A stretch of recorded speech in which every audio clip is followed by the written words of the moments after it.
Look at you being all awake and stuff. You're reading words, and you probably aren't even stabbing anybody right now. You deserve a coffee, you little ray of sunshine.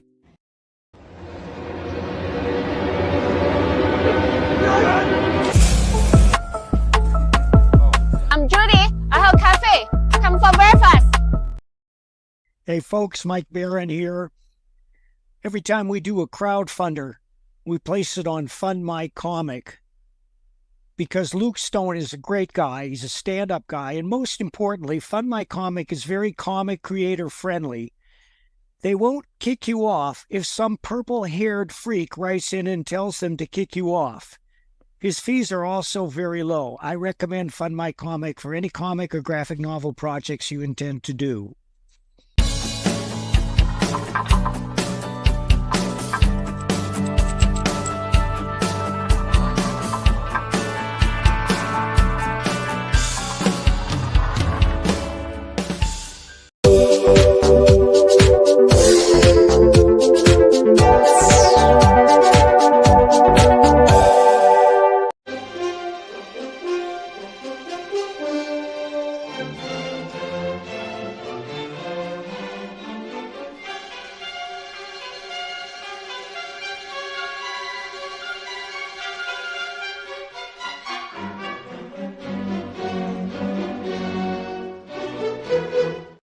In the middle of the night or early Friday morning, depending upon where you are in the world, a group of experienced comics professionals get together to examine and instruct about the art form that they love. That's great comic artwork on Comics by Night, Fridays at 5 a.m. Eastern, here on the Indie Comics Network, indiecomicsnetwork.com. What was that? This is not a charade.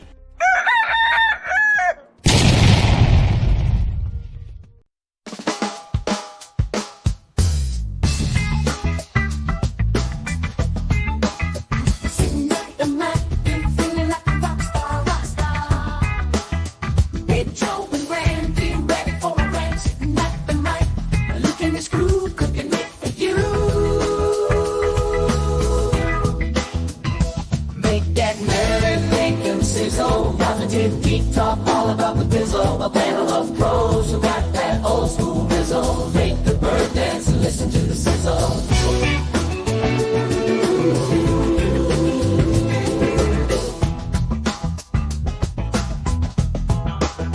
Sitting back and relax and listen to the sizzle.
What a crowd. What is going on? What a crowd. What up? StreamYard, Yeah. get your act together. Staring at the bacon. What's up, guys? Yeah.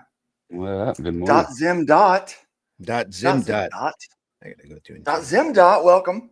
Stop Zim. This That morning, sounds man, very it's another sci-fi. beautiful- It does. You know what? So today is so nice.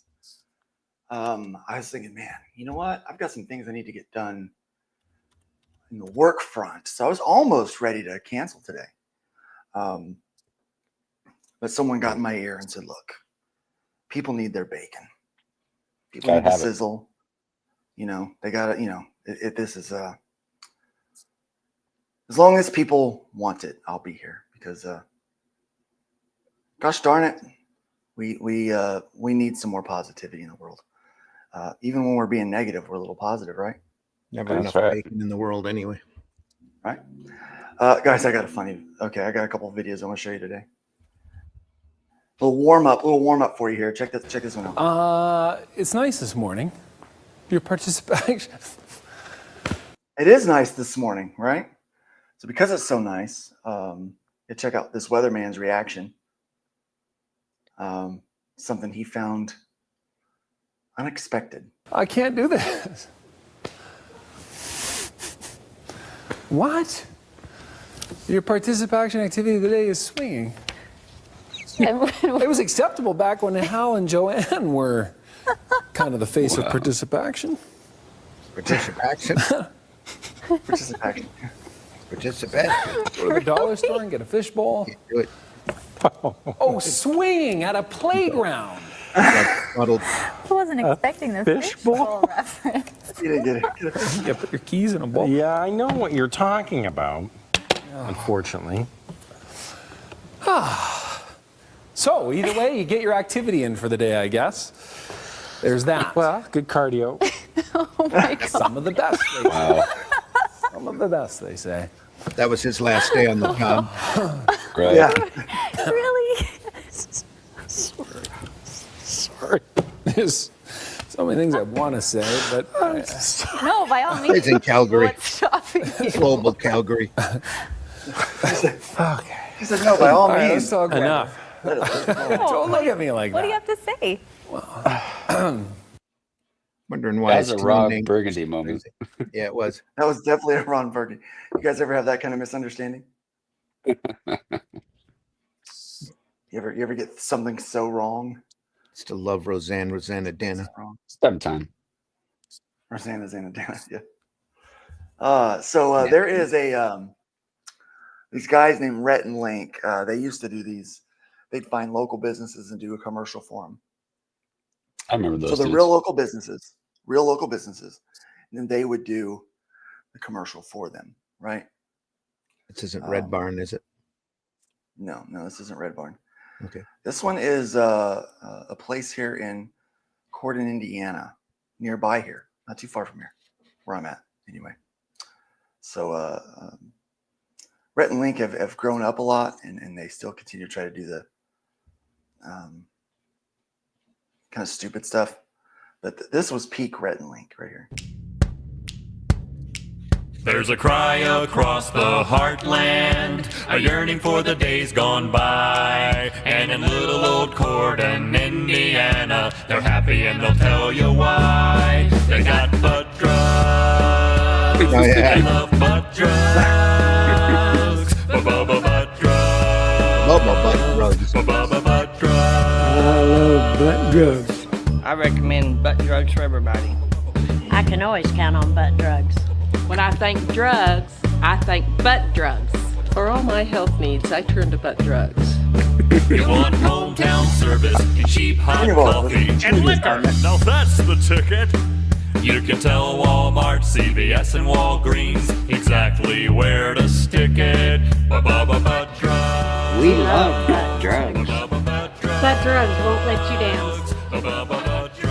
Free parking in the rear. I love butt drugs. I love local commercials. See, that's when you know you're real mature, when the dispatcher says, yeah, enter through the rear. Copy. Entering through the rear. Yeah. So how do you feel about butt drugs?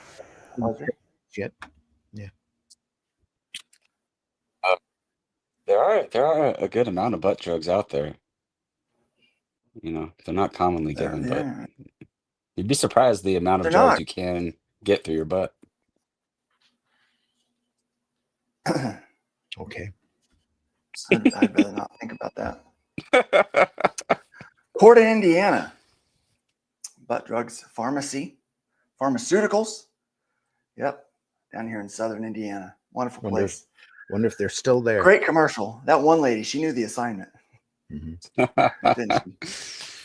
Oh man. Okay. Let me show you. That's just Let's get a unfortunate. great That's picture. got to be a last name. That's just very It unfortunate. is the last name.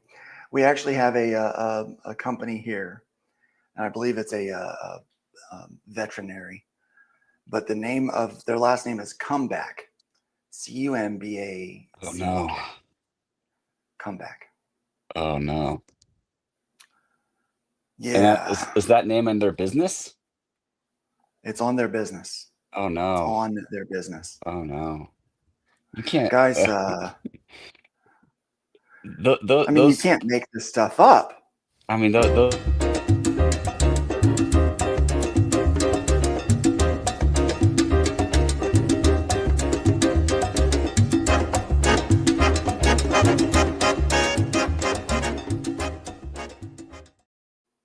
It's the Boyd. Those Um, Indiana Summer Children. Thank you, Infinite Entertainment, for the super chat. Hello, lads. Hope you're having an extra crispy morning, except for Luke, who my editor has advised me not to wish a crispy morning to. The editor's probably ticked at me. Quite honest, I think I got the editor fired. Won't be the first one. Happens to the And best. you know what? As long as I'm breathing, it won't be the last. Or the worst of them. Hot take, editors, guys. Let's talk about editors for a second. What's your thoughts on editors, Zim? You've been in the business for a while. Depending upon your experience and the amount of work that you have done in the past and the amount of work the editor has done in the past, sometimes they can be very essential. All right, so I like how you qualified that. You're being very political about this. I'm not going to be very political or savvy about this at all. I'm just going to say it. I don't think editors are necessary unless that editor has a proven body of work. Not as an editor, but as a writer. Like, how can you sit there and point someone in the direction, hey, this is where you need to go, if you haven't been there yourself? Well, really, it all depends upon their level of expertise, and that comes from doing the work. Yes. Right. Absolutely. Like that's always my question. I'm like, well, I can what see that. what have they done? Mhm. Who are they to tell Right. me if they haven't been there already? Right. Like Yeah. if they haven't produced anything entertaining, Mhm. or if they haven't produced more than I have, then I'm not going to work with them. Like Mhm. they've got to have an extensive body of work. Because okay, here's a real hot take. This might ruffle some feathers, but it's okay. It's okay. Because I'm not here to make friends. I'm here to drink coffee, fry up some bacon. So here's my thought.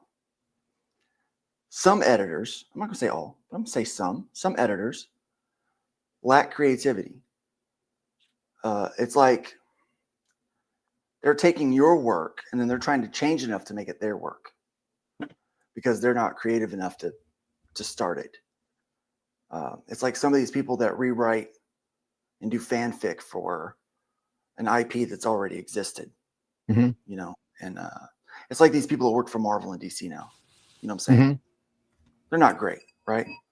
Not Jim experienced Shooter, either. Jim Shooter could be an editor because Jim Shooter could write. Well, that and he'd been in the business for decades before he got the job. So yeah. Right. But he had a body of work to point to say, look, Huge. I body. know how to make it work. I've been there, done that. But there's also know a how to- natural aptitude that has to come with that too. The big thing with Jim is that he'd send in little stuff on notebook paper that he had drawn out, little stick figures and stuff when he was 13 years old, and they read it past the main editor, and he says, just hire this guy. You don't even have to teach him how to write a proper script. He just took everything that Jim did and passed it over to Kurt Swan and said, do this. And that's what he did. So there is a bit of natural talent that goes with that in order to know how words and Right. pictures blend. Right. You do need And that some comes natural from talent. reading a lot of comics Totally and agree. understanding what the medium is all about. Yeah. Very true. Very true. Yeah, but I like to see an editor that has that knows. It's like having an art editor. Oh yeah. who can't draw. Yeah. Like, what's the point? Like, if you can't know like the mechanics of like why it will work or why it won't, or Right. why that's bad, then how can you be an art editor? How can you do that? It just doesn't make any sense to me, you know. And what I see a lot in indie comics, there's so many people that come around and they're like, I'm an editor. Like, how? Yeah. What have you done? That's like walking you're into the editing dojo and saying, I'm a sensei. Yeah, yeah. right. You know what? You know what I can Probably do? a pretty good I can go to comparison. Dick's. Yeah. I could go to Dick's Sporting Good right now and buy a black belt. Yeah. It's like $40-$50, right? Like they won't even ask me. They won't. Right. It's not like chop this block of wood. Yeah. It's like this comedian talks about that a little bit, and he goes, but he goes, the cashier didn't even like do like that to see if I would, you know. It's like, oh, all right. There's none of that. You can just say I mean, that's what Steven Seagal does, right? Yeah. Or what's that guy? What's that guy that the story is about Bloodsport? I thought he was full. I can't remember his name. I have to look it up. The guy who wrote the movie? Yeah, the guy who wrote it. Like it's his story. Yeah. Or no, they wrote it. I think a screenwriter wrote it based on an article in a martial arts magazine that some guy was just totally lying about.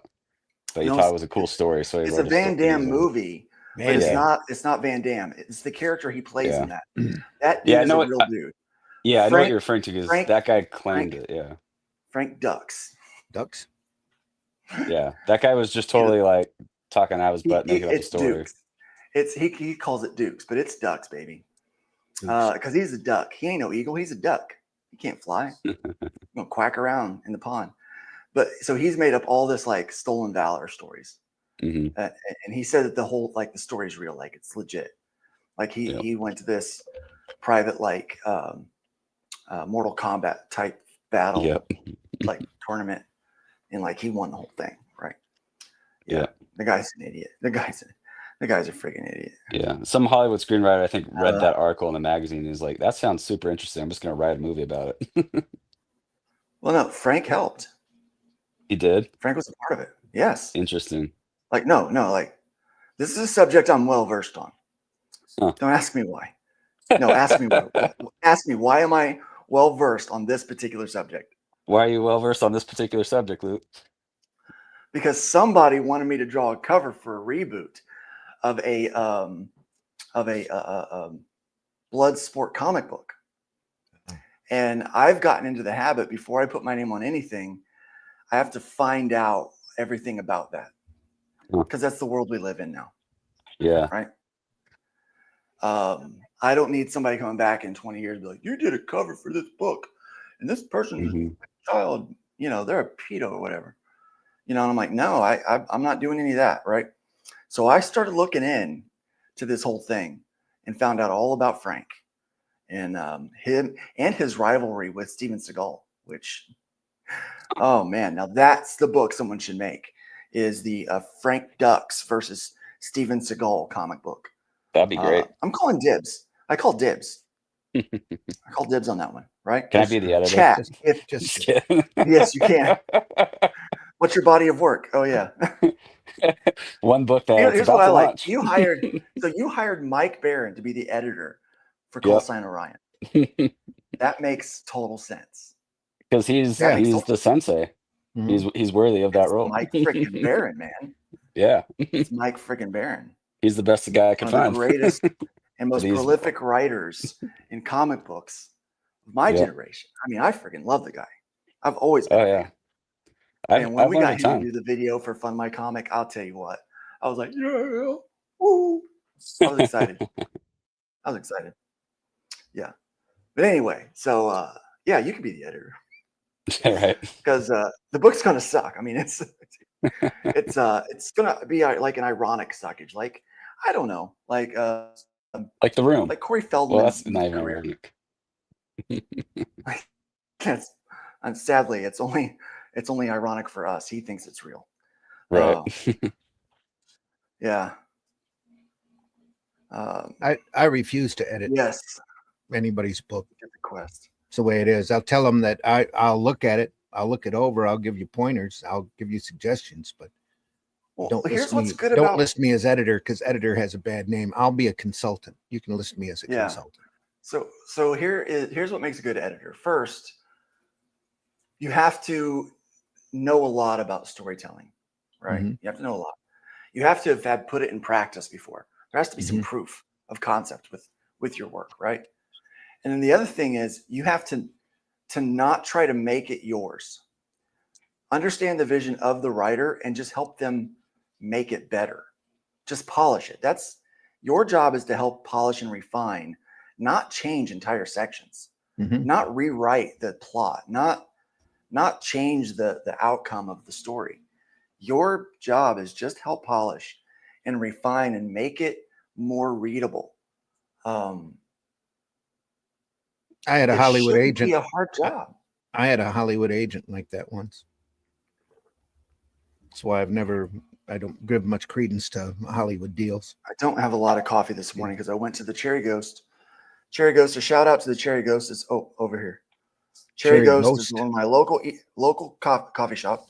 I'll be playing out there on the 30th of this month, Friday night, 7 p.m., 7 to 9, 2 hours of jammage. I'll be playing my cigar box guitars and my dulcimer that night. We're doing a little looping, doing a lot of original stuff and original instrumentals, maybe some lyric. Maybe I'll write some lyrics by then. This morning before backstage, so our viewers out there may know, is I grabbed one of my cigar box guitars and I wrote a song. We wrote a little bit of a song about the lady who, the guy. So there's a guy who's upset. Does Zim tell that story? You tell it better than I do. Well, there was a guy who posted, I think it was spreading around Facebook, that he was his wife had a baby and his wife's a nurse, and she had to take the jab in order for her to keep working at the hospital. And that's what she blamed on the fact that her baby came out with melanin level that was not like the husband's baby. So a greater melanin level than the husband. Yeah. The husband was going, man, that makes so much sense to me that she, And her she had a boss, Carl, Dr. Carl McNabb, did confirm that it was the jab that made the baby dark. Yeah, Carl. It affected the melanin level, and that was the whole. Yeah.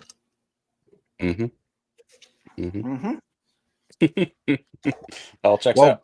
Woke Breaker wants to come by and beat some drums for you. Yeah, absolutely, man. Beat the skins. Hit me up. Make your way to Southern Indiana. Grab your sticks. Is it near I butt got a drugs? tone or something you can play. Get some rhythm. Yeah. Get rhythm. When you get the blues, get rhythm. Take for it. It seems legit. Yeah, you thought so too. Yes. Totally legit. Let's go ahead and welcome our chat. We've got quite a few folks in here today. We got Bunny. Bunny. Cooper in the house. Welcome. It's Bacon. Will. Will is from Creators Outlet. Bacon. Good morning. Dr. Mask is in the house. Good to have you here. He'll be launching a book here very soon. There is the ha ha ha ha ha ha. I do believe that. So that's the old child of God in the house. Welcome. The shadow. Welcome to have you here today. Again, thank you. Infinite Entertainment. Now, whom we flipped the bird. Infinite is a good writer. He's a good writer. And a fun guy. Yes, that's right. He's a mushroom. Hojo's in the house. Welcome, Hojo. Good to have you here. Way to go, Luke, you monster. I am a monster. Amanda B. Amanda, controversial. Did they say the smooth peanut butter was superior to crunchy? That would be a controversial statement. Another controversial statement would be, wait, no, I'm not going to go there. Anyway, thank you, Amanda, for joining us today. Amanda B is one of the most prolific of indie comic book supporters that I have ever met. Sweet. She backs just about everything. She reads all these books. She's not like me. So I got a closet that is packed with about 100 packages of Fund My Comic campaigns that I've backed over the last 2 years and have not had time to open. So I think I'm going to start doing a little show that's just going to be me opening some of my comic stuff that I got way Yeah. after the fact. Yeah. I also got to catch up on books that I backed and then review them. You could do a series of short videos on it. Yeah, I'm not going to review them. I'm just going to Make open some them and say, hey, this is Do what I like got. a bunch of reels. Look how Yeah. cool this is. Look at this. Yeah, Bunch of reels I'm get not more really views into for sure. Yeah, I'm not really into critiquing people's work these days, unless they ask me, or more preferably pay me to do it, right? Because I'm not a part of their creative process, and having been a part of the creative process for feels like many, many years now. Not as many as Randy, but you could. That's probably. I think this is probably the same reason why you don't edit or whatever. Like you'll give your opinion, but I don't feel like the point. Like I don't want to tear down someone's hard work. I have enough people out there who don't like me. So yeah. Right. You know, and I'm not trying to burned enough bridges in my time. Yeah. Yeah. You don't but want to know what I just do. don't. Yeah. I just don't care to tear down someone's dreams. You know, like they worked really hard on that. You know, and you know it's better than not having one at all. Mm-hmm. You know, in most cases, of course, yeah, I've read a couple where I was like, ooh, they should have not wasted the paper on that one. But that was more mainstream stuff. But yeah, we got Hojo in the house. Welcome, Hojo. It's a combo of both mainstream and independent stuff. Should have wasted paper. Yep. I only put up reviews for indies that I actually like. Because I don't That's want always to good. be harsh to other indies. Be positive. Yep. Hojo is in the house. Welcome, Hojo. Got Tank Ferret. Welcome, Tank. Good morning, all. Magnificent people. Magnificent. So good. Who else we got here today? Amanda, you are welcome. Yep. You definitely help creators get their stuff out there. It's pretty awesome what you're doing. We do appreciate it. Otherwise, it would just be a giant circle of creators trading the same money. Not the best, not the wisest of choices. Seems like a topic for today. But anyway. Yeah. Yeah, we do have a little bit of a topic that I want to talk about before we get into the news. So you might notice the title is Secret Networks Exposed. It's not that serious. Okay, it's not that serious. But it is kind of, you know. So a while back we had issues with people talking about whisper networks and stuff like that. And I don't even know if that's really much of a thing anymore. But that's not the kind of network I'm talking about. So I've got friends, and this is not, I'm not trying to throw shade, but I'm going to stand on kind of the opposing view. And I want you guys to talk me into the idea of why independent like networks, like where like you syndicate shows and put them on the same YouTube channel or whatever, how that is beneficial at all to indies, to an individual. I'm going to argue a few points first, okay? Because this topic got brought up just the other night. Someone asked me about it, and that's what put it in my mind. And I started really mulling around with it for the last few days. And I want to talk about it this morning. So I have really good friends like Pops. I love Pops. He's got the Madness Network, and then Randy, you're a part of the Indie something network. Indie Comics Network, yes. Indie Comics Network, yes. Yeah, I guess that's a network. Actually, it's more of a group of friends that are just mutually broadcasting. Right. Yeah. But so it's technically a network, right? I And, guess. there's other people that have tried to do this. There's other people who have tried to do this. We know a guy named Varian that tried to do this. No, we don't. We never really knew him at all. We know him. Never really knew him at all. I wish him well. I think he's trying to get back on his feet with things, and you know, I'm happy that he's doing that. I've forgiven him. But it still makes me think about these networks, right? So so here's my thought about the networks. Networks make sense. Like, say, if you have a show and you have no audience and you need to get on like Discovery, who's on TV, you know, and has an audience so that you can watch that new show and they've got money to put behind it, right? That's where a network makes sense, because the network invests in the show to some degree, right? It's like a record label. Like an independent artist doesn't need a record label unless the record label is going to push them to an audience they don't already have access to. With Spotify and the internet, that's the audience now, right? So as long as you can get the marketing and get the, get the turns, you can spend your own money to get that. You don't need a record label to do it for you, right? But some people might say, you know what, I have no idea what I'm doing, so I do need a record label. And in that sense, record labels are great. Same way with publishing. If you're an independent guy, you can figure out how to get your book into stores all by yourself. You don't need a publisher to do that. But if a publisher already has a built-in audience and distribution channel, then that's when you would need that publisher. There's a lot of these publishers that have no money. They have no networks, like distribution network, and they have no way to, they really have no real audience that's of their own, right? So you're just calling yourself a publisher. It's kind of like these editors just call themselves an editor. So I got thinking about these networks that I've been seeing. And a lot of these networks, some of them are just a loose group of friends that streamed, that all stream together or whatever. We have a network. It's called the Luke Stone, the LSS Network LLC. It's not real. Okay. It's not real. It's just a bunch of people that share the StreamYard, and then we help cross promote each other. So every once in a while when I turn off my camera, let's see if it happens right now. Oh no, it doesn't right now. But you'll see like what happens on many, many, many occasions is this. You'll see Belmont Press. I'm obviously not Belmont. We don't stream together. We have way different content, right? So way different content. And but we still share the same StreamYard. We help cross promote each other's events and things like that. If someone's launching a book, we'll talk about it on everybody's channel. We actually try to be like, not like a network, right? But no one has to stream at certain times. No one's having to fill certain time slots or anything like that.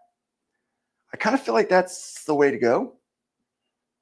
But why would a honest syndicated network be good? Why would it be? Because someone's trying to talk me into starting a Fund My Comic network, where we have shows that stream, pop out to the YouTube, and that we promote to our mailing list. Now that would make sense because Fund My Comic has a huge mailing list. But my thought is networks don't matter, that they're not real, and that I'm very cynical, I guess. So change my mind. I changed Like my mind. FMCN. Yeah. I suppose FMCN. I think that like there's an independent filmmaker channel I follow, and they're like sci-fi indie films, and you could tell they're all made by like quality films made by student filmmakers. If you go on this channel called Dust on YouTube, they're always streaming like something live, and I feel like it's that idea. Like you could have something that's always on, and it could always be a different person. So your audience, I don't know if you would necessarily build an audience unless you just already have a big audience, but the people that know of that channel could just go on, and there's always something on, so you could potentially get a lot of views that way. But again, it's that in that situation, it sounds like smaller people pulling their audiences together, right? Something. Yeah. But not everyone that's going to stream there is going to be working the same amount, right? So there's going to be somebody that doesn't do any marketing. That's going to be making the network grow, but I think it really only benefits the main channel that everyone's at. It's not growing each person's individual channel. And as soon as there's a fallout with something, because there's always a fallout in indie comics, always a fallout. Drama. You're going to wind up losing all those views. You're going to wind up losing all that audience. I'm a big proponent of you need to be building your own brand, your own, your own channel. Mm-hmm. I mean, I wouldn't mind having people, I guess having people like multicast wouldn't be a bad idea, where they're still building their channel, but it's also giving people one place where they can find it, since Fund My Comic does have a kind of a built-in draw already. It could bring more eyes to those individual channels, but I'm just not sold on it. Which is why I haven't really ever joined anything like that, even when asked. Yeah, it's a hard thing. So like me, for example, I don't stream a lot, and it's mostly just because I got a job, which like other people, and like it's hard to be a YouTuber and a comic creator, and those are two different things that most of us take up at the same time. So like I'm sure there's other people like that who, by pooling resources, could actually get out and be seen. Yeah, maybe. But yeah, so that begs the question: what are you? Are you a comic creator or a YouTuber? Right. A lot of people try to be both. Do you think you got to be both? I don't think you have to be both. Most people try to be both, but most end up being one or the other. Sounds like socialism. All these producers that are going to be carrying the non-producers. Yep. Yeah, some people are just more entertaining on camera. That's true. There's some people I watch and I just want to watch them. They're funny. Yeah. They say things that I like. It's like Theo Vaughn. He's got these little isms, these little Theo Vaughn isms, where he'll just say things and it's just, I don't know if he's stupid, if he's playing a character or what, but he's funny. Yeah. Yeah. But things like that where you just like to watch them, Mm-hmm. Yeah, like John's Longbox. Like I don't know nearly as much about like 70s or 80s era comic books, but it's fun to watch him talk about it. Yeah. Yeah. So like if we were going to do a network where we would have like shows that kind of fit who our Fund My Comic audience is, all multicast, simulcast to these different places, right? John's Longbox would be a show for that for sure. Mm-hmm. Definitely be one of those kind of perfect, perfect fit for the Fund My Comic audience. Yep. Tank says, with an entertaining script and a good-looking woman, a This Week in FMC style of show could get traction. Then you'd have material for short-form content. The meat and potatoes of YouTube, yes. Unfortunately, this is what you got. We don't have any women I can stick up there. I'm not going to parade my wife around like that. So I'm not going to use her for clicks. Yeah, I don't think Lisa Foyles has the time to commit to FMC unless we No. Wait, what if we did one of like those AI avatar ladies? Oh, geez.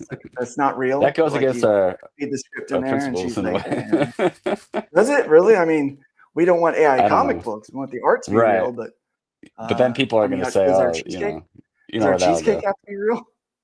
Oh yeah, I'm sure You there know is. where it'll go. Yep.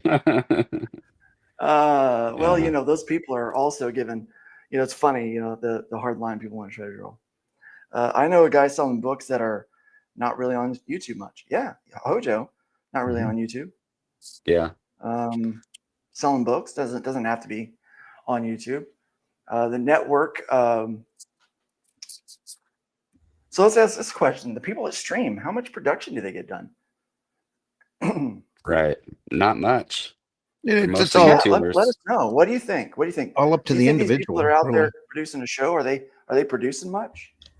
I don't know, because I'm not on YouTube most of the time. I actually spend most of my time off of comic book networking stuff, only because I need to distance myself from the drama, and people need to understand that Luke is a professional, and that I'm not going to respond to every comment on a tweet that we make. Especially if I know that if I identify that as a tweet that is probably going to be, that's going to tie up most of my day, because it's going to be back and forth, because there's never going to be a right answer, right? Like we made a statement the other day. I had someone contact me and say, I'm really concerned because, people kind of get in these battles all the time. I really want to back this book, but I'm concerned about doxing, because apparently that's a big hot topic going around right now. It's doxing gate this week. And I said, look, we can't keep a creator from doing that.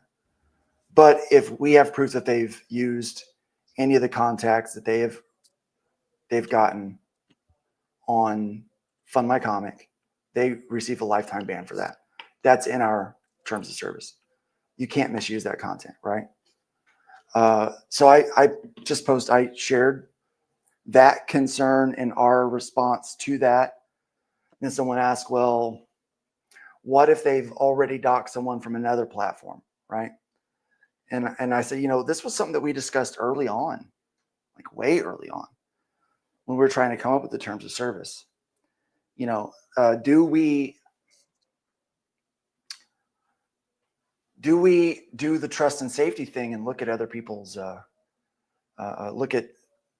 content and activities off of platform, right? And we determined that we don't want to be like the other platforms, and we don't want to do that. Right. That if they've misused the other platforms, that's not cool. We're going to keep a stronger eye on them. But until they misuse our platform, they're welcome us. Right. Mm-hmm. So as long as they can keep their campaigns respectful and safe for work and all that good stuff, they're fine to stay on Fund My Comic indefinitely. The moment they break the terms of service or misuse, which that would be in misuse, right? Then that is, they're cut off. Basically that's it. You can play in our yard as long as you behave yourself. Because, with my Christian values, I think that I shouldn't judge someone from what they used to do. I need to judge them from right now on, right? And so they have an opportunity to have a fresh start with us, but they don't always, they may not follow through with that. Yeah. And so I clarified that.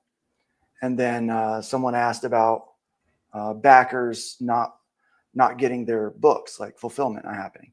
I was like, well, we have a policy that brand new creators only can have 2 active campaigns at a time that aren't being fulfilled, right? And that if they want to start a third, they can't until one of them is fulfilling. And then if a creator does not fulfill and is not contacting and letting their backers know what's going on, then they will receive a temporary ban until they've fulfilled their obligations, like their promises. So that's kind of our internal policy. That's how we judge on whether or not we're going to accept something. Yeah, Russ, you said it perfectly. Individual behavior outside of FMC's environment is none of FMC's business. That's what cancellation is about. Yeah, and so we just don't do it. Even if they could go online and threat that they're going to do things. I don't. That's none of my business. So I stay away from a lot of that stuff just because, I'm going to answer the question. The answer may not make everybody happy. That's fine. You can't make everybody happy. I learned that in church work. You can't make everybody happy. And we just let it go. But for that reason, I kind of keep away from the social media. A lot of people think that I run the FMC X account. I do not. That is not me. So people are like, thanks, Luke. And I'm like, that's so funny because I did not help you. It was our social media guy that helped you. He was doing a great job of doing that. It was not me. So if you guys see something on X from FMC, it's not me. I don't even open that account anymore because I'm just so busy with other things, real life things, Randy, real life things. Mm-hmm. I'm that way about Substack. I can't hang around in there at all. Yeah, I mean, it's like, how long did it take Substack to get negative? Yeah. Right? Drop it's turning into the Reddit. Yeah. It's like it's so quick. It's so quick. These things happen. I use it for my And mailing so list and not much else. Yeah. So I might be post on X quite a bit maybe there. 10 minutes a week, maybe. Yeah.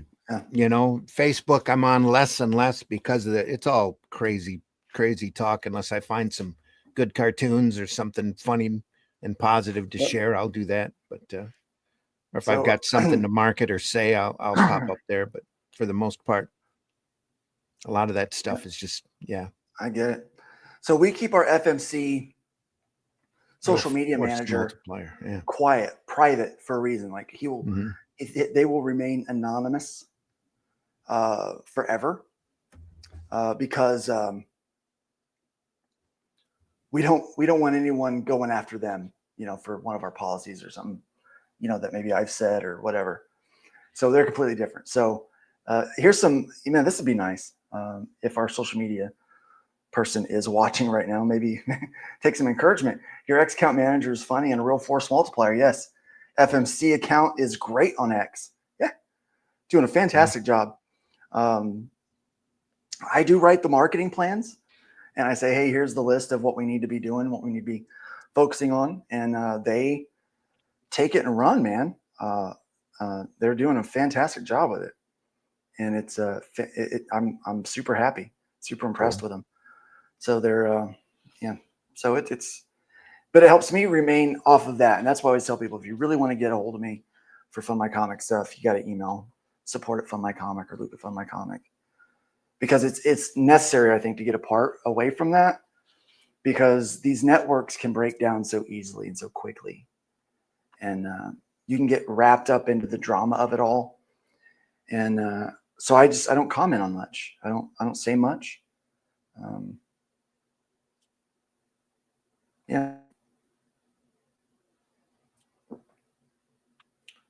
You know what? I might be able to make a video about that. The main thing I'm trying to figure out is how to separate a section of my current project in Clip Studio Paint into its own project.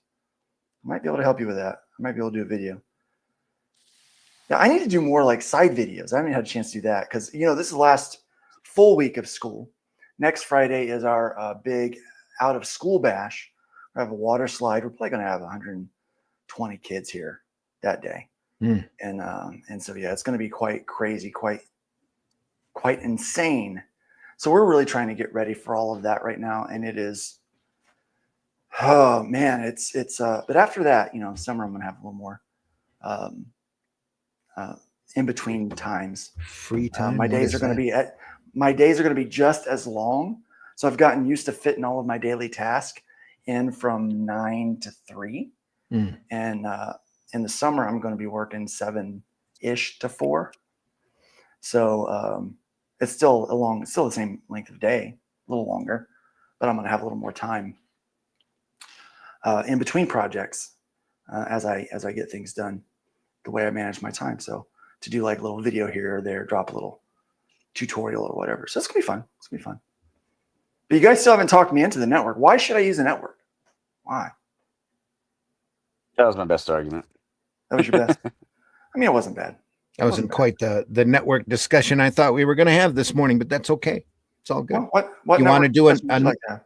Oh, I thought we were going to talk about all the little individual cliques that are out there, buddies. That are all the little self-contained shells of people that never get outside of their little clique and wonder why they can't market and sell stuff. So, well, yeah, that I think that's a whole other issue.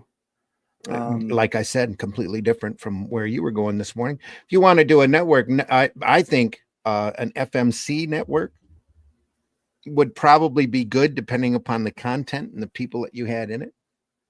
But again, why do you want to take on that? You'd almost have to have somebody else run the thing. Yeah, I don't just to make sure your time is free enough not to handle it. You'd have to have people competent enough doing shows. If you could get people that have been doing shows for a couple of years just come in and join under your banner, that would be cool. Yeah. Yeah, I'll have to throw the bacon on there. And yeah, I mean, it's something for us to think about. I mean, I'm not totally opposed to the idea. I've always No, wanted to it's do a floated. news and critique program, but I figured again, I have enough enemies as it is, and there's, I'd end up giving people like a Neil Adams critique, and they'd never speak to me again, or they'd Right, yeah. walk away crying, and nobody has time for that. Hojo's taking a break after this weekend, and Indiegogo closes tomorrow and leaving that platform forever. Speaking of which, Fund My Comic right now is running a 1% platform fee for the month of May. We might extend that through June. It's looking like we might be able to extend that through June. We do encourage people to ask their backers to throw us a tip. I do think we need more programs like Nerd Bacon out there to do healthy discussions about the news and to try to stay as positive as possible about the art form and the situation. That would be really good. My programs, the ones I do on Indie Comics Network, are all almost kayfabe type stuff anymore. We just pull out great old comics and talk about them, and we all talk together. It's like a friendly discussion more than anything. And anybody's we need that. We love to talk about who's been in the business is welcome to come on, as long as they have a valid opinion and they don't they want to stay positive as well. We try not to get negative. We get political every once in a while, but we try.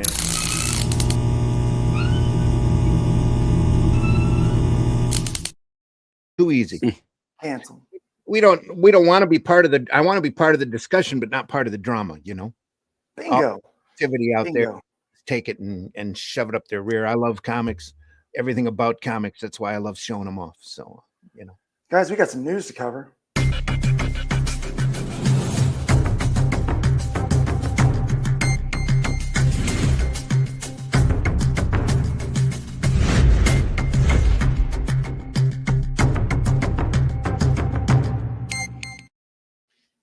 Starting with a doozy.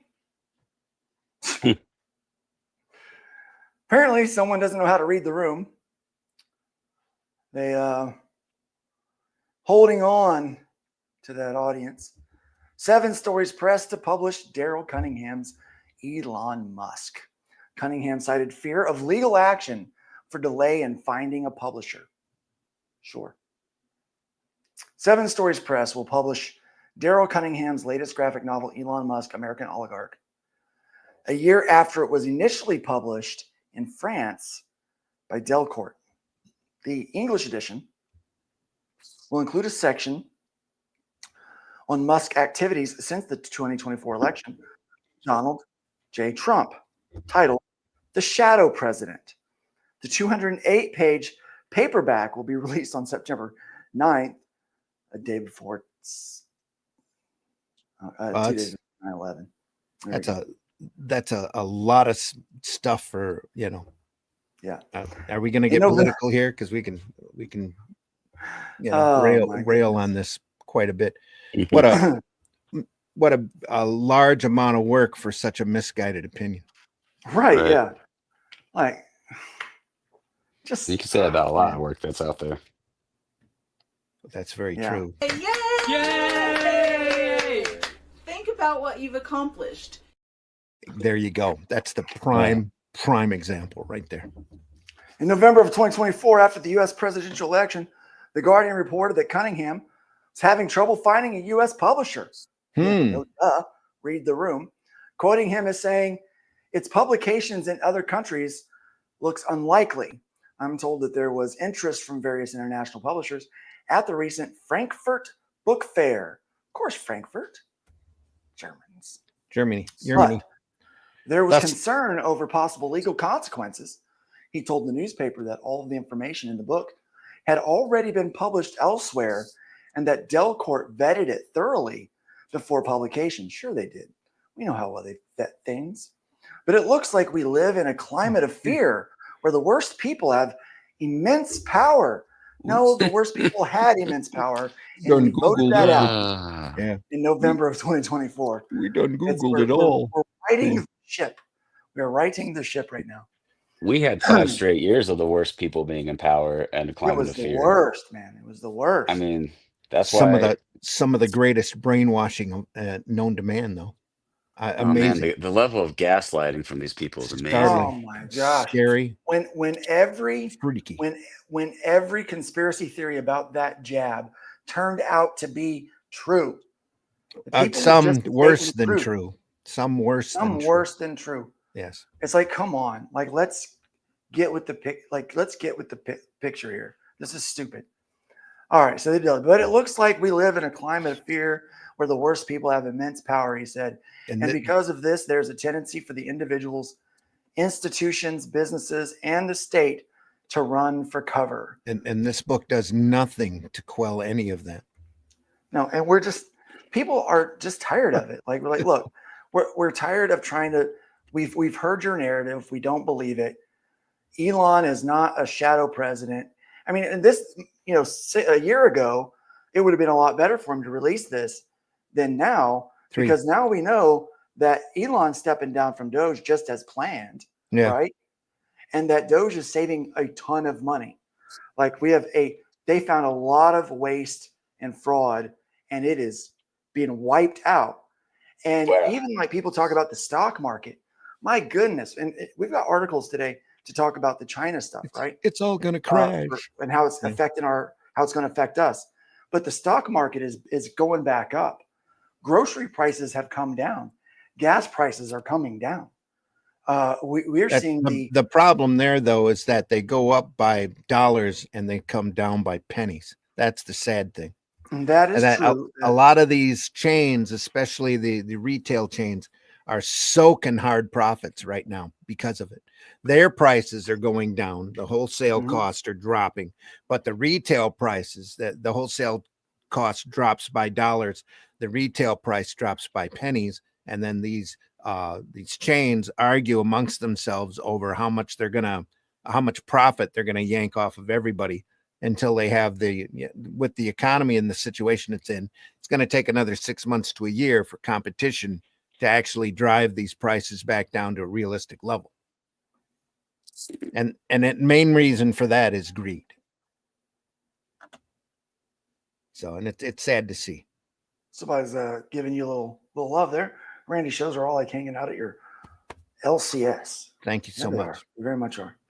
That's the idea. Talk about the great stuff and the show off some stuff that folks might not have seen.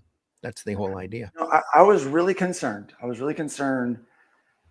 For like 2 seconds. I'll be honest. When the first tariff stuff started, I was like, ooh, this might get rough. Right. But I predicted even back in November, I said, look, Trump's going to get elected. Like, he got elected. But it's going to be 18 months of a rough time because the left is going to do everything they can to try to make the economy crash, to blame it on Trump. They did that before Trump come into office, though. If you go back and you look, they tried to crash the entire world is what they tried to do. They almost did it. But they were going to do this with Biden, and they were going to do this with Kamala either way. Can't do anything because with Biden. They were supposed to be the scapegoat so that, maybe someone like Michelle could come in and be the savior the next go around. Right. Well, all it took was a little bit of reading. And you got to get away. And again, like I was saying earlier about these cliques that hang around in their own little bubble. You got to get outside of that bubble and start looking at alternative opinions in order to make one independent and to think for yourself. It's all just part of free thinking. It's to go out there and take in other people's opinions and decide for yourself what reality actually is. The majority of the people are starting to come around. And I think that's why you're seeing then that and the sheer hypocrisy that keeps coming out there. It's going to attack Teslas, and Teslas were supposed to be good for the environment. And just the sheer hypocrisy of all that's funny. Yeah. You can't help but sit back and laugh at a lot of it. And then How dare you? Then you get people on Facebook spouting off the same brainwash rhetoric over and over again. You go, dude, grow up and get an opinion on your own. Just try to read something. Go out and touch some grass. Get out of your bubble. Get away from this crap and read, and think for yourself for once. Well, so when the tariffs first started coming in, I was like, ooh, there's that little bit of you that gets a little nervous. Like, is it really going to work? And you hear everyone like talk about how they're just not going to make it. The business got to close or whatever. I am never going to financially recover from this. I mean, they just got to, they think that they're never going to make it or whatever. Well, they all want And to I'm- cry because the status quo has been disrupted. Yeah. Forgive And- me, but the status quo was wrong. Yeah. And it needs to be corrected. Every couple of decades or so, there has to be a correction. Or else we Absolutely. erode and mutate into nothing. Absolutely. And And, that's really what I we was, got. I was going to always let's just wait and see, let's wait and see. Trump's not an idiot. People he's got working for him, they're not necessarily idiots, right? They're all, No. I like them all. Well, most Yeah. of them, I like most of them. And- Let's and see if- what they can do. If you followed history at all, you'll know that this is a Roosevelt Reagan moment where things come in and things have to change. They have to correct themselves. There has to be, and yeah, there's difficulty out there. And people, the sad thing is that everybody wants to amplify the negative and go out there and over exaggerate stuff and take things completely out of context, which is really irritating. They don't want to, it's like the cover of the book that you're looking at. It totally out of context, totally wrong, meant something complete just because he made a gesture My that everybody heart else has made. goes Yeah. out to you. And they Yes. don't realize he was grabbing his heart and throwing it out to people. Oh, No, because no, that final they gesture realize- looks too close to something No, else. Randy, you're giving too Oh, much credit. They no, that's realize true. They they're know what it is. purposefully changing the narrative on it. Yeah. It's Well, they're- absolutely ridiculous. They're working the negative narrative Yeah. on purpose. Yeah. Just So- fear sells. Fear. Yeah. There's a lot to say about negative. That's why you've got all these idiots out there causing drama and all of this negativity, especially in a marketplace that's supposed to be about entertainment and escapism. You can't escape. Nope. And unless you stay away from this stuff and go back to the stuff that you love and understand why you were so entertained by it. That's the big thing. All right. So 7 Stories publishes a mix of This ain't literature doing it.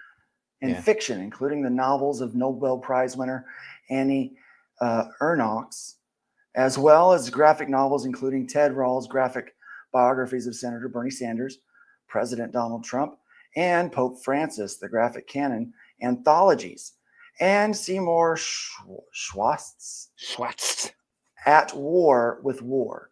They're distributed by Penguin Random House. Bloomsbury published Cunningham's first graphic novel, Psychiatric Tales. 2 more, How to Fake a Moon Landing and The Age of Selfishness, were published by Abrams. And Drawn and Quarterly published Billionaires. And Putin's Russia, The Rise of a Dictator. Billionaires won the 2019 Broken Frontier Award for Best Graphic Fiction. So there you go. There we That's are. how we're starting out the week. Read that. Best graphic fiction. Fiction. It's fiction. There we are. It's not real. We made it up. It's fiction. It's fiction. What a story, Mark. Games Workshop. Comic Book Day. Here we go. Rolling for initiative. Games Workshop sues online sellers. More on Free Comic Book Day tariffs. Rolling for initiative. It's a weekly column by Scott Thorne, PhD, owner of Castle Perilous Games and Books in Carbondale, Illinois, and instructor in marketing at Southeast Missouri State University this week. I got a PhD. I run a comic Games shop. Workshop lawsuit targeting counterfeits and infringers. Yeesh. Adds thoughts on Free Comic Book Day. Get them. Latest on China tariffs. Last month, Games Workshop sued a large number of online sellers in U.S. federal court, alleging trademark infringement and false designation of origin, claiming the products are official Games Workshop products when they are not, i.e. counterfeiting. The company asked for the list of defendants to be sealed until they could be identified. Apparently, many are identified only as by seller ID and serve to avoid tipping them off about the investigation. Now that it has been a week, I have a few more thoughts about this year's Free Comic Book Day. So we move right along with that. Games Workshop is being very litigious again. which people were worried that, they're going to sue Fun My Comic because we had a book up there or whatever. And we talked with them and he said, look, if you have a problem, let us know. If there's any other issue, let us know. Well, sounds like I'm gonna have to run. Something a little more. Yeah, okay, Uh-oh. man. Have a good Later, one. dudes. Be careful. Take care, maybe RJ. give a little more of a compelling argument. Maybe we'll take that down, but it didn't happen, so it didn't work out. It's because they didn't. But it looks like, so it looks like they've got all the names of these people sealed because they don't want to tip off the investigation. Well, if you're not making as much money as you used to, you either get better or you get litigious. Yeah, that's how you do Yeah. it. That's what Now it that it has been a week, I have a few more thoughts about this year's Free Comic Book Day event. As is typical, most of our guests came in solely for the freebies. Sales were certainly good, better than 2024, but down from 2023. But just over half bought anything. I did see a good number of kids, so I hope they get into comic book reading, into the comic book eating rabbit, into the comic book reading habit. Comic book eating rabbit. That's funny. Speaking of kids, you want me to read it?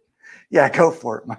Speaking of kids, we had a larger number of all ages comics compared to last year, though it's not clear why DC Comics decided to mark Superman's Good Guy Gang as a teen book rather than all ages. And the Pokemon Nano blocks were a big hit, though we have not seen any increase in Nano block sales since then. Give me the freebies. Yep, Yeah, they're free. Everything's a hit when it's for free. Oh, yeah. Once again, bundling books made it much easier to check in and sort books. However, there is no need to both bind the bundles with plastic bands and wrap them in shrink wrap.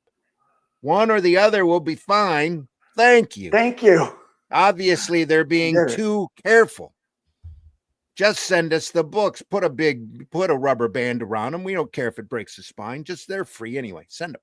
Anyway, I was going to take a break from tariffs this week, but then showing just how fluid the tariff situation is, President Trump made an off-the-cuff remark. That's an off-the-cuff remark. Saying he would consider dropping tariff rates he has imposed on Chinese imports from 145 to 80. Actually, it's 30, I think. Sending both markets and businesses into a tizzy.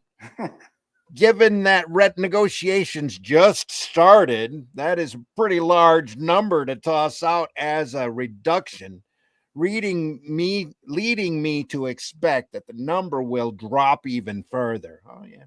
This also shows the problem the Trump administration has created, the problem. Yeah. Not only with the game industry, but with the U.S. economy. Namely, how do businesses adjust their pricing and or supply chain when the tariffs amount could change based on President Trump's whims tomorrow? They're not whims, man. He's righting the wrongs. This guy really needs to grow an independent opinion and maybe a few testicles. But anyway. Did you see Qatar is, he's setting up all these alliances, financial alliances. So Saudi or the Qatar prince sits there and goes, "You need a plane? I got a plane. Let's take a plane. An hotel. Take a plane with wings, man." I'm like, and then people are complaining about it.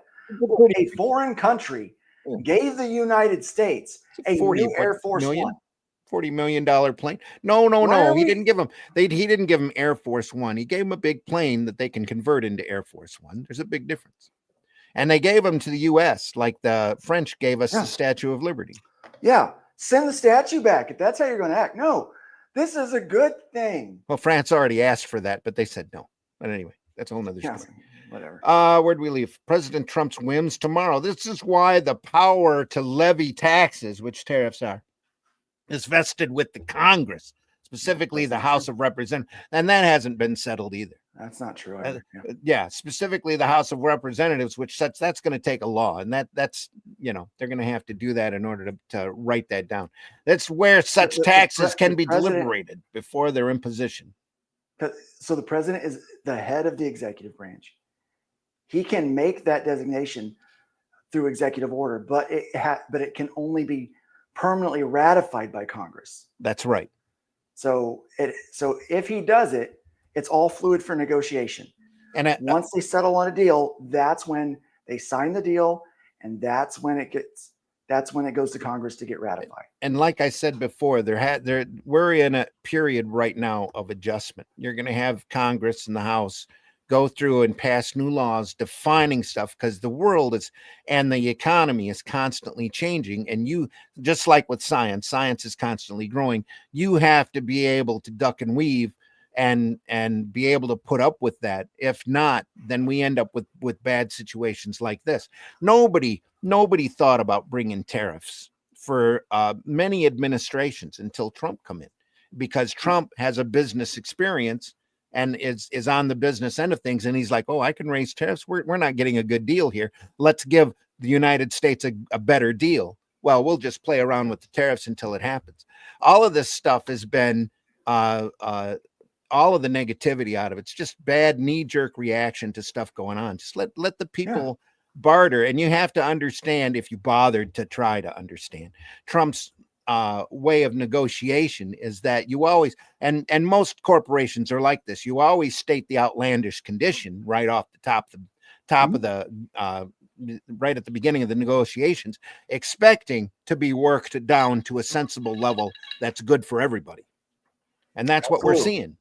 Anybody out there with a pair of eyes who's watching, exactly right. Anybody out there with a pair of eyes who's watching and tries to understand business would realize that to happen. But it's so easy to do that knee jerk and to toe the brainwashed media line. You know? But what's happening is this is starting to bring everything's manufacturing it's going to back be to the United States. That's the end result. Yes, that is the end result. And when we're doing this, I mean, I got to bring up again, and that's going to be the campaign that we look at again today, is Pete Cimetti. So he's taking the week off because his beloved pet passed away. Oh man! And so he hasn't done anything this week as far as it's like losing a member of your family. Yeah. It really is. It really is. So we're praying for Pete right now, you know, and what he's going through.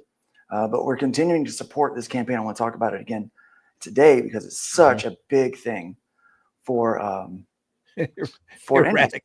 erratic tariff policy moves in a better direction on a temporary basis. After giving companies that import or sell products manufactured in China a month to begin fundamentally altering their business models, the U.S. administration continued the erratic moves that have whipsawed the game and merch businesses. Whipsawed. By temporarily reducing taxes on imports from China from 145 to 30% for 90 days. And the reason why, so China didn't want to play ball, so they kept going up, right? Because Xi is really in a hard space right now because he's losing control, right? So he can't show any signs of weakness. So anybody that says that the U.S. caved on this, they're absolutely all of these Chinese operative. They have they are. All of these countries are like that. Look at what Carney's doing up in Canada. Yeah. We will never be sold by Canada. And then he's there, right next to Trump, and smiling while Trump literally belittles Canada in front of the media. Literally. And he takes it. Why? Because he has to. Yeah. So in a joint statement, the governments of the U.S. and China announced that the U.S. would suspend 115% of its tariffs, maintaining a 30% import tax on most goods from China for 90 days. And China would cut its tariffs rate on U.S. goods to 10% for the same period. Mm-hmm. The countries also pledged to continue discussions about economic and trade relations, which among that includes all of the restrictions where China doesn't buy anything from us, which means U.S. companies that do produce some things, China's going to, they're promising that they're going to start buying from us. And when and if they do, you get that 145% tariff on China's end. Always has been going on for decades. But nobody wants to talk about that in the press of how bad of a deal that we've had. This just levels the playing field. That's the whole idea. With a 10% tariff, import tax, basically, that will make U.S. product way more competitive in China, way more competitive over there. So we can actually sell some stuff. And now they're going to remove some of those things. We're going to have a better opportunity. And I hope that we get to the point to where we can start setting up and make it easier to get product into these countries and you know. Well, if you're a small press, and by small press, I mean printing under 3,000 to 10,000, and you're Right. not printing locally, you're already in trouble. You might think you're saving some money, but really you're not. So I Yeah. love how many people who hate capitalism have suddenly turned into experts on finance, business, and internationally.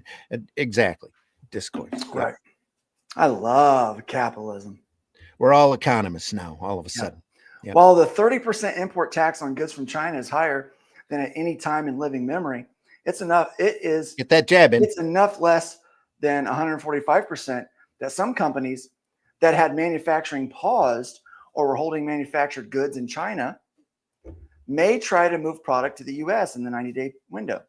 If so, the next few weeks will see much lower import arrivals in the US, reflecting the reduction in shipments over the past months.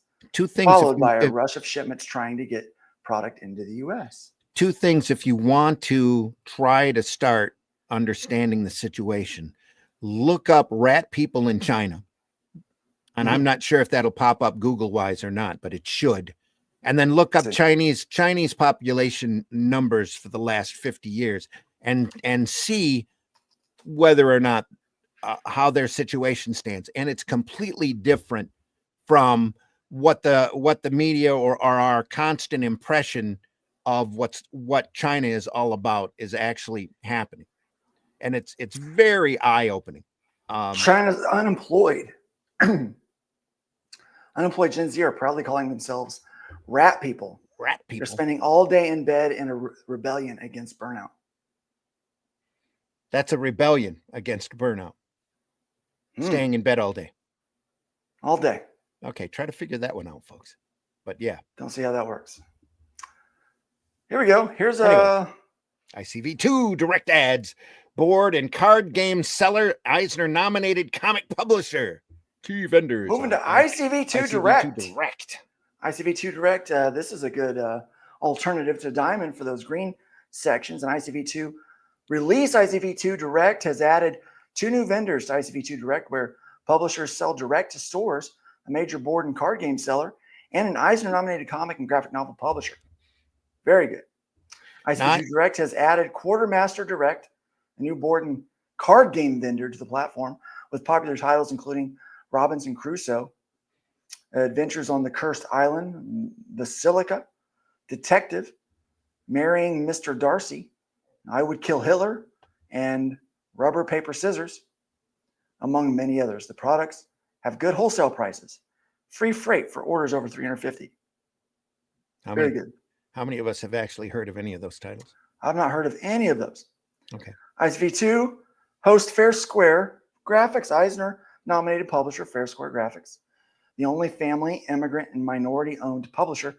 Wow, that ticks off a lot of boxes. Wow. That's a huge For the statement laws right of there. intersectionality. That's a big statement. Yeah. Oh, I'm so sick of all this. Let's just beat our chest and make everybody think. Just, are you a good publisher or not? Yeah. You got good product or not? Wow. Anyway, publisher of comics and graphic novels was formed by veteran creator-editor Fabrice Sapolsky and stand-up comedian Crystal Adams.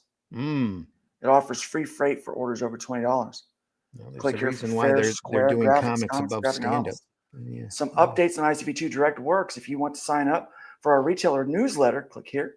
The store is now open without a password. Just go do. And you can browse all the products listed without logging in. You can browse without logging in, but you will need to log in to see wholesale prices and place orders. You can log in using the account symbols on the home page. Everybody needs to log in. Someone contacted me and wanted to source Fund My Comic campaigns for their new website that was going to try to be basically an ICV2 Direct. And I said, why should anyone go to you when they can go to ICV2 Direct? What's your business plan on that? Well, we don't have a business plan. We just started 3 weeks ago. We had the idea 3 weeks ago, and now we've got the website, and we're trying to do this. And I go, sir, you need a business plan. Yeah, like, nope, sorry. And how do you know where you're going if you don't know where you've been? Yeah. Right. Yeah, no idea. No So if you already created a login and a password, just use that. I have. If you've submitted your resale certificates and been approved as a retailer and have not created a login and cannot locate your invite email, contact us. If you signed up for the ICV2 Direct Retail newsletter but didn't create a login for the site, you can do that by clicking here. We'll be updating you regularly on new developments for ICV2 Direct, including new products and publishers becoming available on the site. I can tell you, great certainty, that Arrow Comics will be one of those publishers joining the site. Multiple platforms, multiple opportunities. Yep. Hold on. Can I read this? Marvel Network decline.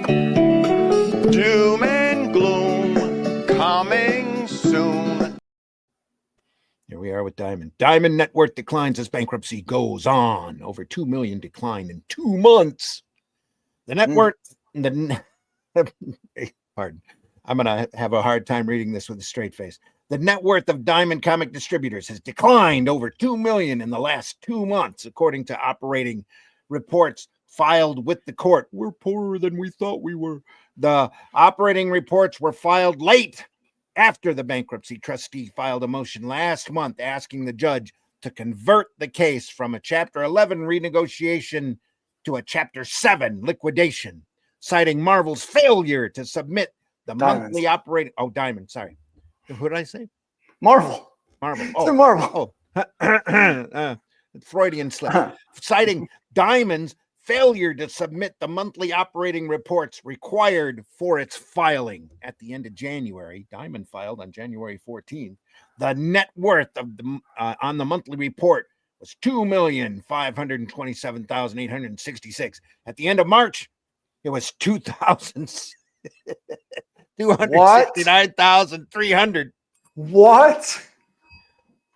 Oh yeah, that coming. Whoever bought that company is getting a winner. 2 months. 3 months? 2 months was it at the end of March?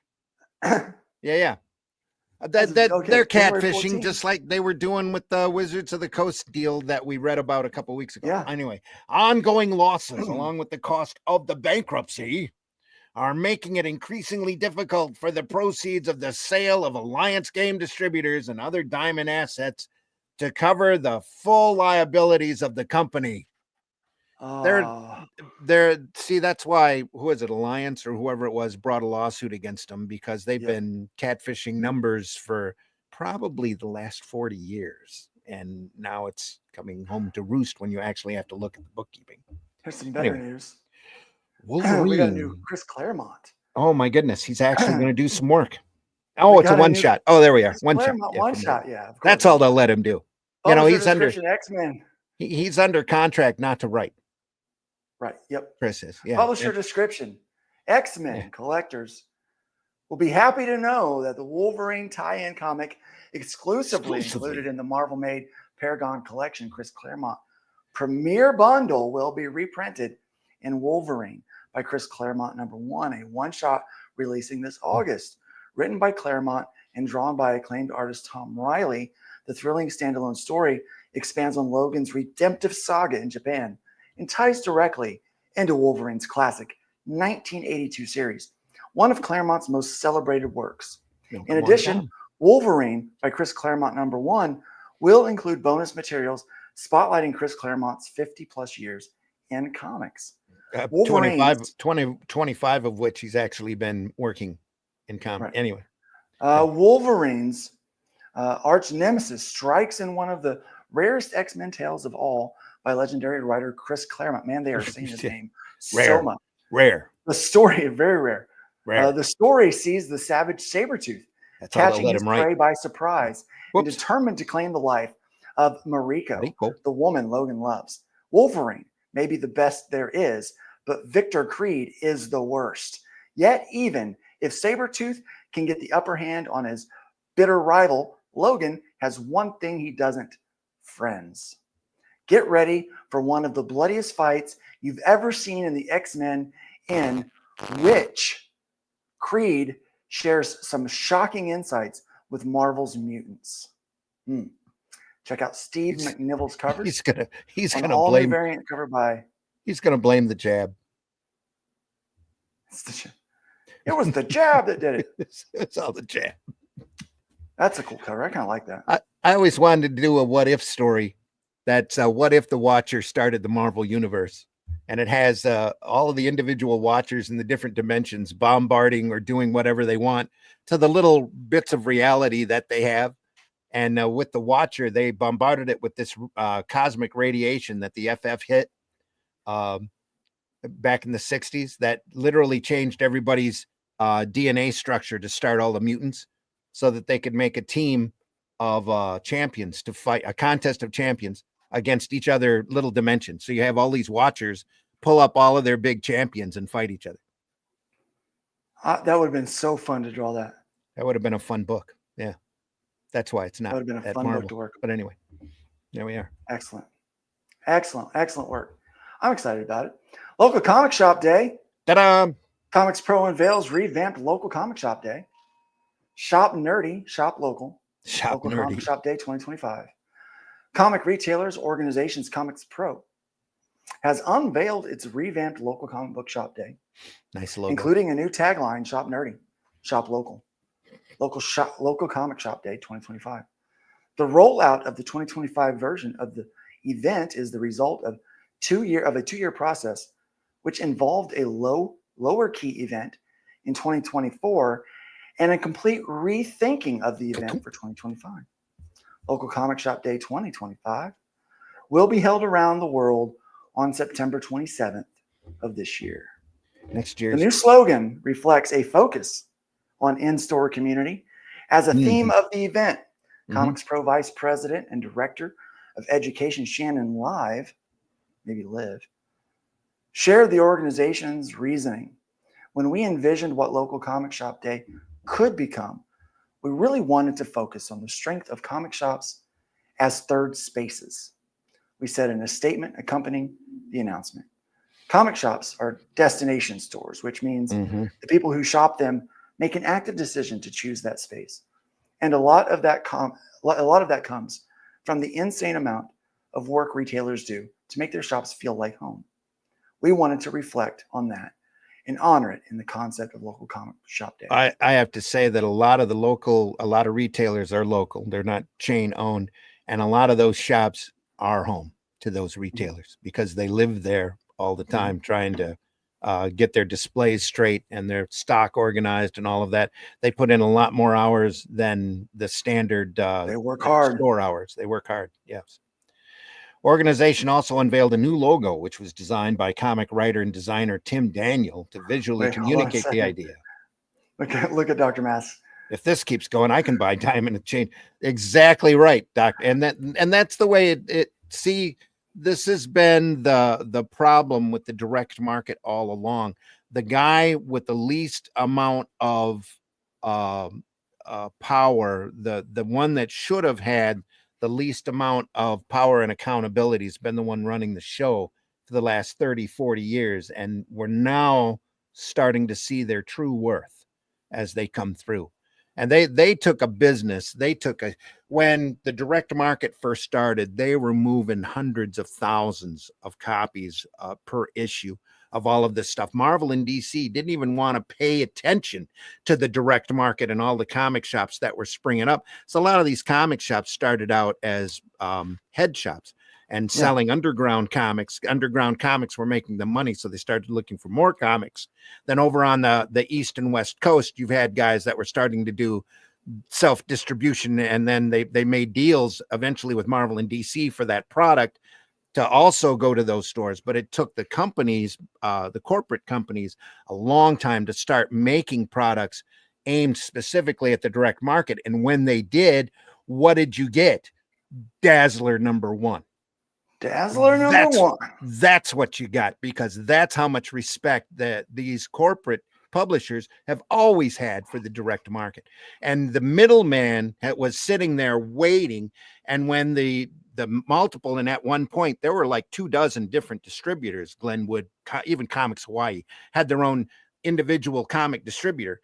Once all those distributors collapsed and the middleman convinced everybody the sky was falling and became the king, in the middle, and started dictating policies in both directions, that's when the entire direct market started eroding.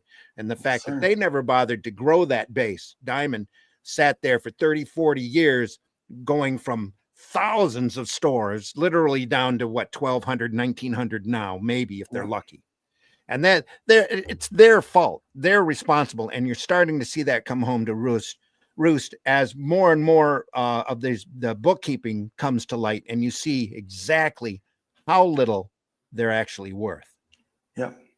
Sorry, we got I'll to get power off that through here. soapbox now. We got to power Okay. through here. We're running out of time. Anyway, sorry. The organization has also unveiled a new logo, which was designed by comic writer and designer Tim Daniel to visually communicate the idea of comic shops as a part of a neighborhood while invoking small business feel. Publishers are being asked to provide exclusive variants, limited print items, line-wide discounts, event in a box packs, signed book plates, and product tie-in materials, including book club materials, release party swag, etc.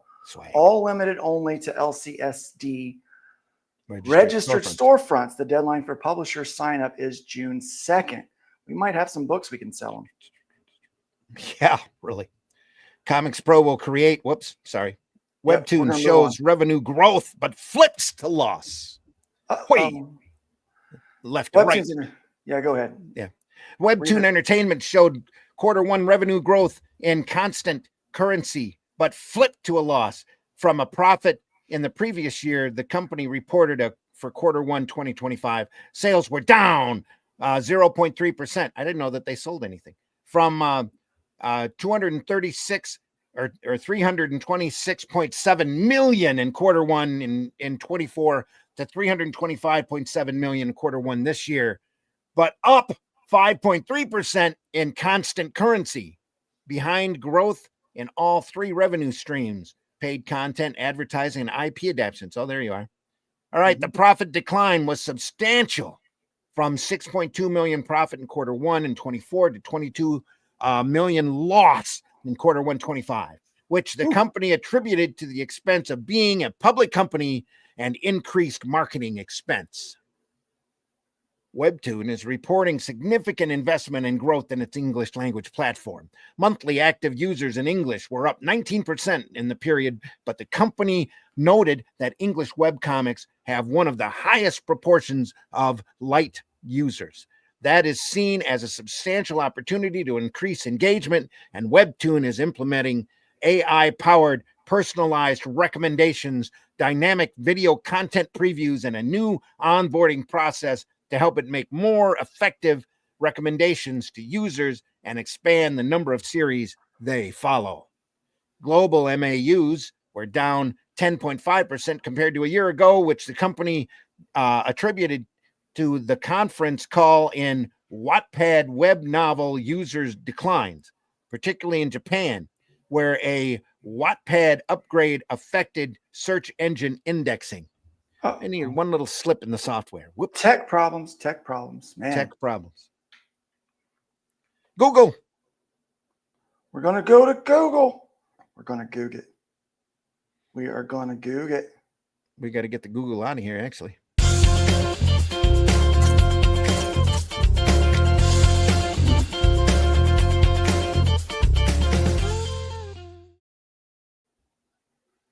Down. 52 backers so far, $3,927 raised in just 5 days. Not too bad. He will be extending that campaign a bit, man. I'm telling you, this is a good deal. $25 gives you a sample of your book in the large and the small format, newsprint. Up to 48 pages. Up to 48 pages. Absolutely look at these prices. If you're going to do a full color standard comic book, full color, you can get 200 of these things. Let's say you got a 24-page book, or maybe let's do a 32, because we do 32-page books. $2.56. That is 70 cents cheaper than what we're getting right now on our other stuff. What a great, this is nice. If you do it in black and white, it's only $2.05. Randy, I think black and white newsprint's coming back, baby. Could be. We'll see how this goes. This is way undervalued. I mean, the campaign, It is. deserves better. People need to start putting their faith into this. It's the only way that we're going to get stuff done inexpensively, especially for alternative and indie publishers here in the States. So you got to start staying local. Yep. You really I do. want to bring this up. These are the mini goals, okay? Up to the 15,000 he's asking for. So I do know that there was a private donor that made up the difference, gave 2,000, I think. So $5,000, the standard comic printer and enough ink and paper to get started. That goal has been reached. That can happen. $7,500 mini comic printer and additional ink and paper for the printer. So as we keep hitting these goals, we're going to get more of these things going.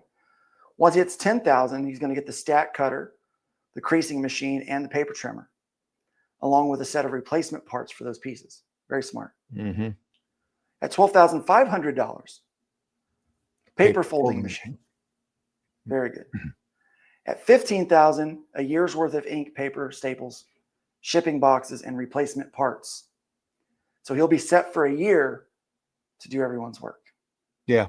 Then we get into the stretch goals. This is where things start getting crazy. $20,000, a second standard comic printer. $23,000, a second mini comic printer. At $25,000, additional storage space needed to house supplies and paper. He's got $25,000 on there twice. And if you're printing off a newsprint, got to have a lot of room to store that stuff because it comes in huge rolls. Yep. 2 years worth of paper, ink, staples, shipping boxes, and replacement parts. At $30,000, enough funds to purchase any additional machinery and equipment if the situation arises. If we reach $30,000, I'll announce a stretch goal for $50,000 and $100,000. Guys, get over here. Help them out. Buy a t-shirt. Just buy a friggin' t-shirt. $30 up to 3X. Comics are better on newsprint. Yep. Keep your distance. I like to smell old comics. I'm getting this weekend. I'm getting this too. But here's what I really want to show off. So you can contribute, $1. If you just want to make a donation, please. Go in there and do that today. Do it right now. If you got some money, do it right now. Or do it tomorrow. Get paid. Get sketch cards. Look at this. Print vouchers. This helps you. Say, hey, I'm going to be making a book. I don't know when I'm going to get that thing fulfilled, but you know what? I've got a few extra bucks right now. I've got, $75, $100. I got $200, $150. I've got, maybe I got $300, $400 right now. If you're a publisher, it might be time to tap into your rainy day fund just a little bit and help us out. Yep. Back this. Look, you can get a print voucher. That's $400. So you can use that. It's like buying yourself a gift card for your print run later on, right? So when I go back and I reprint issue 1, not that I need to, but when I put that new cover on issue 1, new barcode, the official barcode, throw a new cover on it. Mm-hmm. And I get that. Let's say I'm just going to get 100 full color copies. That's a 24-page book. $1.70 a book. Randy, $1.70 a book. Yeah. I can sell that book for $2.50.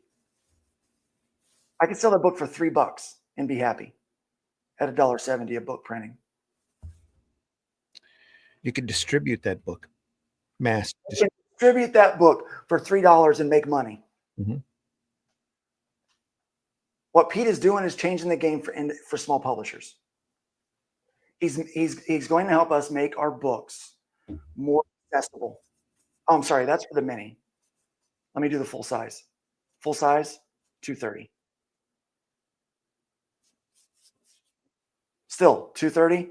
$230 for $3 make money. I can sell it. $3 each or 2 for $5. Tank Ferret says. Yeah. Yeah. I really want to move into these minis. I've been wanting to do mini comics for a while. I'm so excited about being able to do mini comics. It's a dream come true. But re-releasing these full issues. Look, if I get 150, $214 a piece. $214 a piece. At $200, $206 a piece. You can sell these things for $3-4, make money. You can distribute them for that cost. Yep. I mean, this seems like a no-brainer. If you're doing black and white, and I think a lot of these comics look better in black and white these days. Oh, especially on These black and newsprint. white prices. There's a Especially on whole newsprint. great era of newsprint black and white books out there. Just 24-page fantastic. book. Yeah. $1.66, 200 copies. $1.66. If I'm doing a 48-page book, which crowdfunding, 48-page books go for a lot of money. Yeah. Right. If I know it's only going to be $2.99 a piece to make that book, it's $3 a piece. $2.99 a piece for 200 books. $5.98, $600. So when I'm running my campaign for my black and white comic book, that's 48 pages. I know that I only need to up my budget $600, maybe $700 to cover all shipping, right? Mm-hmm. For 200 copies. Can't beat this, man. I'm telling you. It's a great deal. You can actually be competitive, lower the cost of those books, be able to bring in more readers.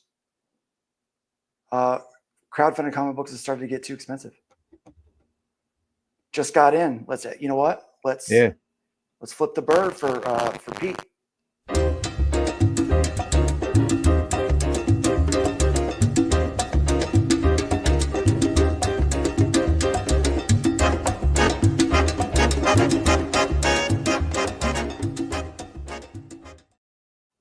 $25 for a proof copy is just crazy Inexpensive. Yeah. Yeah. I mean, that's what I'm doing. I'm doing a proof copy. A lot of times it's twice as much. Yeah. Depending on your printer. But here's somebody who's done the research. He's got the business plan. He knows what he wants. He's going to go after it. He's got enough experience printing books, and he's done. And don't take this wrong, but he's experienced a lot of things going wrong. Yeah. You know, this is why back in the 80s and 90s, I loved printing with Printy Press and Litho out of Windsor, right across the river from Detroit, because he had printed Cerebus for so many years and he had done so many things wrong, had messed up so many things. He knew how to do it right, and he knew how to look at it. We never had a problem at Printy with our print jobs. I can't remember a single time that we had something come out wrong, because he was in the business long enough to know and to catch any mistake that we might have made in giving him the artwork. We didn't have print files back then. We trucked all of the artwork over there to him in little camera film boxes, and he shot it right there at the press. But that you need an experienced printer out there who knows what they're doing and has done it before, especially when you're doing comics, in order to get the right image. And Pete knows all about making the color pop on newsprint for CMYK, and he's got special things that you have to do to prep your print files. And the reason he does that is because of his experience. He knows how to get this done, and he knows how to get it done right and clear, because he's done it and he's seen a lot of things gone wrong, and he's very, very picky about his printing and the quality of books that he gets to go out. It's not easy to do, and it takes years of experience, and that's what Samedi has in this particular field. So we can't recommend this campaign highly enough. We need our own printer, local to the continent, that'll be able to do the best competent job to get you the best product. And this is the way to do it. Preach. Thank you, Critical Blast. Excellent, man.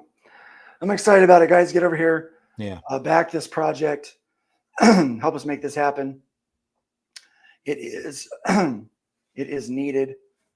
Right now, 52. We should read that campaign over. And how much is Fund My Comic pulling off of this campaign? What's the percentage? Zero. We are taking 0% for this. So while you're at giving a little there, if you can throw a buck or two our way, that'll offset the word here. Euro needs a British printer too. They do, absolutely. British and European Yep. printer. Absolutely do. Yep. Look at this. I'm telling you, get over there, back this. Let's get that up to let's get that to the 15,000. Let's do it. I think we can do it. Absolutely. Get in there and get your vouchers.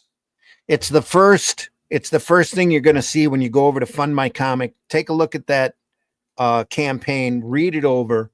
And if you don't, if you have any questions, I'm sure when Pete's around, he'll be able to, he'll be more than happy to answer. He'll be back at it next week. Yeah. Yep. Worth your time to look it over, folks. Oh, look, Silverline's got a new Your time book to buy in. just launched. There we are. Silverline's got new Kalis. Kalis is a good story. Kalis. Look at that. Looks beautiful.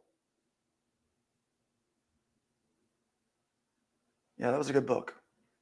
I read the first two. Cool. I have to get the third one. It's got to happen. You know what? Maybe he can print those on newsprint, and I'll like him even more. That's the I idea. love newsprint. I love newsprint comic books, man. Absolutely love it. Guys, I have got to run. I'm way past my time here. Got to go. We're 20 minutes past Yep. our time. So, but we needed to talk about what Peter is doing over there. So guys, make sure you go back this, give some money towards it. When you do, share it. And you know what? Even if you can't back it right away, share this on your social medias, tell other people about it, throw some money at this, right? Help be a part of the street team marketing this thing, because Pete can do it, but it's easier to do it with friends, right? This is a project that I believe in, not just because it's not just for one creator. This is for every creator. This benefits every single user that comes on to Fund My Comic, which is in the thousands of people, okay? Like multi-thousands of people are on the platform right now. There are over 100 and some campaigns that are currently live on Fund My Comic. There are over 100 campaigns in the editing mode. People are editing those things, right? So these are people that are going to be able to benefit from what Peter is doing. So guys, support this, because it's not just for Peter. It doesn't just put money in his pocket, but literally it gives us new service and a new resource for every creator that is out there right now making comic books. It makes newsprint printing available to them at low runs. See, that's the other thing. Newsprint used to be like minimum 700. 2000. Back when I was printing black and white comics. But I lost my train of thought. Sorry, go ahead. So it used to be derailed. The much larger numbers that you had to print. Yes. Print as 50, 100 copies, man. I'm telling you, it's the way to go. You can chip at this, and you can still make high quality, legit looking comic books. Great comic books for a fraction of the cost that you would normally used to have been able to do this, right? Mm-hmm. Which means you can still make comic books in the economy that we've been in. That you can still work your full-time job, you can still make your comic book, and you're not going to go in debt for the printing. You'll go in debt for the art for sure. So we have to have this kind of competitive pricing on the market too, because nothing's worse than like, for example, I looked around at some print-on-demand printers and was literally sticker shocked at how hard they had jacked up their prices. And I know the cost of paper isn't cheap, and we want to scream all this terror about tariffs and all of this, but paper didn't go up that much, and there's a lot of it. I think there's a lot of advantage being taken out there by these print-on-demand guys. They could give us a better offer if they wanted to, and they just need to decide to do it. And the only way you're going to do that is to have the competition on the market that is able to offer a lower per unit cost and with a quality product that'll drive everybody back down. Yeah. So. So And guys, these costs are going to drop anyway. Paper is going to become a lot cheaper within the next 6 months to 18 months, just because we're still crawling out from under the bug and all of the BS that happened with that. We really are. So, all right, guys, thanks for being here. Thank you, Randy, as always, for my gotta recover. co-host on this little ride. We'll see Thanks you for again having me. next Thursday. Remember, build up when you Atlantean. tear down, leave the wood pile higher than you found it. By Atlantean the 2 Atlantean. is out there, being received now as we speak in Excellent. people's hands. I've got copies of 2. Everybody else should have them. If you do, let me know what you think. I'm really proud of that story. Charles Santino and Russ and I put together a great yarn, and Russ did some phenomenal artwork. We're very proud of that book. We hope you get to see it. Anyway, that's all I had to say. Guys, other than, go ahead. Be careful out there. We got to. Let's be careful out there. Let's be careful out there.